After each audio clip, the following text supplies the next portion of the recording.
नमस्कार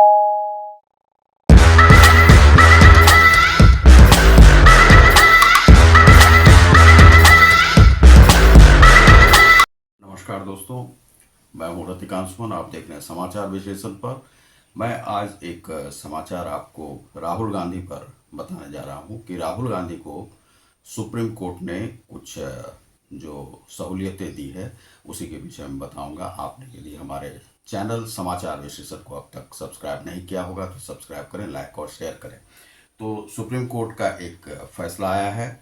चूँकि 2 वर्ष का उन्हें जो है वह दिया गया था कि 2 वर्ष उन्हें जेल हो सकती है, और वह मामला था मोदी से जुड़ा हुआ।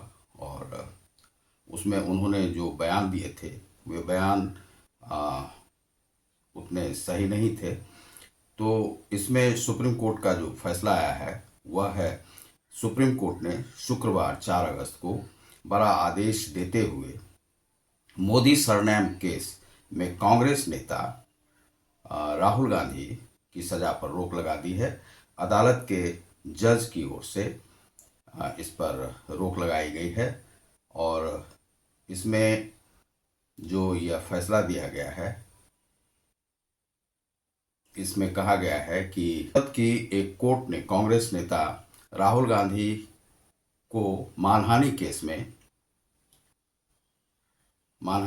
में 2 साल की सजा सुनाई थी। इसके बाद उन्हें संसद की सदस्यता से अयोग्य घोषित किया गया था।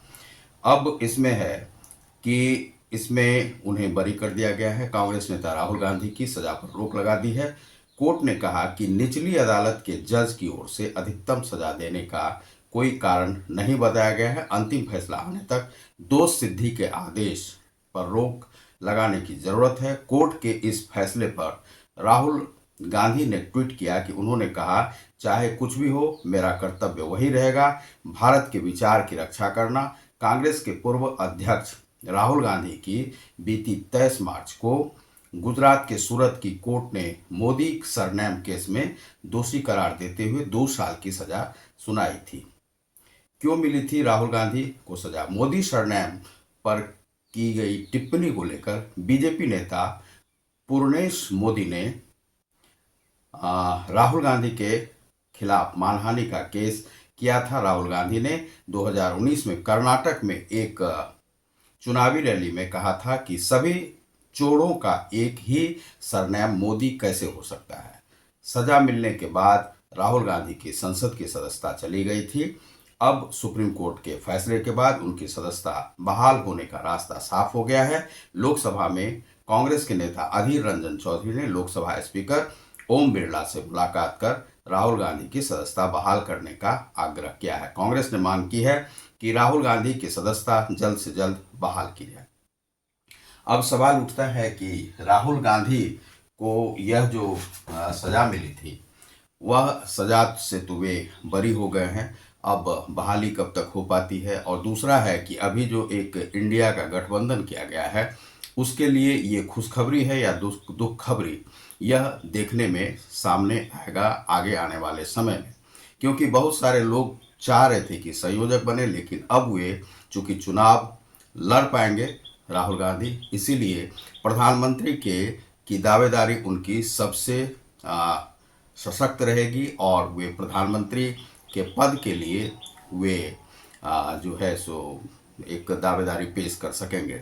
और सोनिया गांधी के लिए भी यह खुशी की बात है, प्रियंका गांधी के लिए भी खुशी की बात है, और जो बडेरा ग्रुप हैं उनके लिए भी खुशी की बात है। और इससे राहुल गांधी का राजनीतिक रास्ता, जो करियर जो चौपट होते जा रहा था, वह अब सही रास्ते पे चल सकेगा। तो उम्मीद की जाती है कि राहुल गांधी एक अच्छा कार्य अब आगे करेंगे, इस प्रकार का कोई बयानबाजी नहीं करेंगे। चूंकि वे एक सार्वजनिक क्षेत्र में हैं और सार्वजनिक रूप से वे कार्य करना चाहते हैं, तो उन्हें चाहिए कि अपनी बयानबाजी किसी जाति पर आधारित नहीं करें, ना धर्म पर आधारित करें, और इस प्रकार से किसी की जाति पर चोट नहीं करें। यह अच्छा रहेगा उनके लिए। और दूसरा है कि विदेशों में जब जाते हैं तो भारत की बुराई नहीं करें, भारत के लिए जो अच्छाई वे कर सकते हैं, विकास का मार्ग खोल सकते हैं, वे करें। उनके लिए हम उन्हें धन्यवाद दे देते हैं कि वे जब अपनी पार्टी में थे तो कांग्रेस ने आरटीआई का कानून लाया था, जिससे कि सभी नागरिकों को एक राइट मिला था और जिससे वे अपनी दावेदारी पेश कर पाते थे, जानकारी हासिल कर पाते थे। पत्रकारों के लिए भी यह शुभ संकेत था। भारत में प्रजातंत्र को मजबूत करने के लिए आरटीआई का कानून जो है बड़ा ही आवश्यक है और सशक्त कानून था। अब चलते हैं कि राहुल गांधी के लिए बात करते हैं कि राहुल गांधी एक नेता बन सकते हैं। चूंकि राहुल गांधी के साथ क्या हुआ है कि उनके पूर्वजों के द्वारा जो कार्य किया गया है भ्रष्टाचार का, उनका ठप्पा कांग्रेस पार्टी पर लग गया है, लेकिन राहुल गांधी पूरी तरह से उसके लिए जिम्मेदार नहीं है। केवल बयानबाजी के लिए वे जिम्मेदार हैं कि अब क्या है कि लड़कपन में वे बहुत सारी बातें इस प्रकार से लड़कों से हो ही जाती है, लेकिन अब ये लड़के नहीं हैं, 50 से ऊपर के हो रहे हैं, तो उन्हें अपनी जिम्मेदारी को समझना होगा।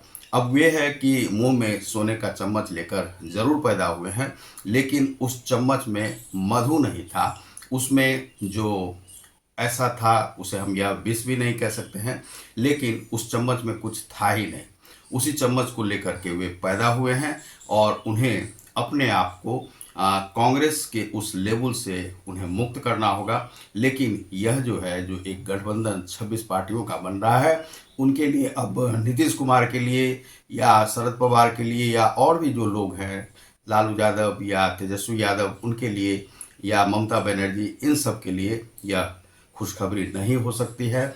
अब ये 26 दलों का दल जो है फूट सकता है, और लेकिन कांग्रेस का जब यह नेता अब जागृत हो गया है तो वही प्रधानमंत्री का संयोजक भी रहेगा और प्रधानमंत्री की दावेदारी उसकी ही रहेगी विपक्षियों की ओर से। तो आप देख रहे हैं समाचार विश्लेषण को।